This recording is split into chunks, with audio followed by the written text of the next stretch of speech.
भारत में आज ईरान के supreme leader Ayatollah Ali Khamenei की मौत पर शोक जताया। भारत सरकार की ओर से विदेश सचिव विक्रम मिस्री ईरानी दूतावास गए।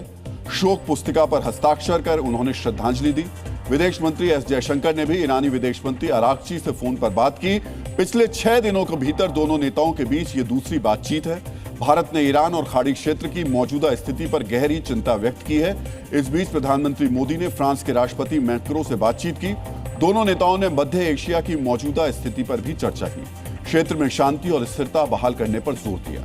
युद्ध के बीच हॉर्मुज स्ट्रेट को लेकर ईरान की ओर से बहुत ही बड़ा बयान आया है। ईरान के इस्लामिक रेवोल्यूशनरी गार्ड कोर ने कहा है कि उसने हॉर्मुज स्ट्रेट को सिर्फ अमेरिका, इजराइल, यूरोप और उनके पश्चिमी सहयोगियों के लिए ही बंद किया है। यह भारत के लिए बहुत ही बड़ी राहत की खबर है। जब से युद्ध शुरू हुआ है तब से हॉर्मुज स्ट्रेट बंद है और तेल की कीमतें बढ़ रही हैं। युद्ध शुरू होने से पहले तक भारत इसी रास्ते से प्रतिदिन 26 लाख बैरल कच्चा तेल मंगवाता था। भारत इसी रास्ते एलपीजी और एलएनजी भी मंगवाता है। पश्चिम बंगाल में चुनाव से पहले बड़ी हलचल हुई है। राज्यपाल सीवी आनंद बोस ने आज इस्तीफा दे दिया। सीवी आनंद बोस ने 17 नवंबर 2022 को बंगाल के राज्यपाल के रूप में पदभार संभाला था। बंगाल की सीएम ममता बनर्जी ने राज्यपाल के इस्तीफे पर हैरानी जताई है। तमिलनाडु के राज्यपाल आरएन रवि को बंगाल का राज्यपाल नियुक्त किया गया। उधर लद्दाख के उपराज्यपाल कविंदर गुप्ता ने भी इस्तीफा दे दिया है। महाराष्ट्र कैबिनेट ने धर्मांतरण विरोधी विधेयक को मंजूरी दे दी है। यह कानून जबरन, धोखे से या प्रलोभन देकर धर्मांतरण कराने को गैर जमानती अपराध मानेगा। मंत्री नितेश राणे का कहना है यह विधेयक काफी सख्त होगा। कानून के सभी तकनीकी और कानूनी पहलुओं की विस्तृत जानकारी जल्द ही सरकार सार्वजनिक करेगी।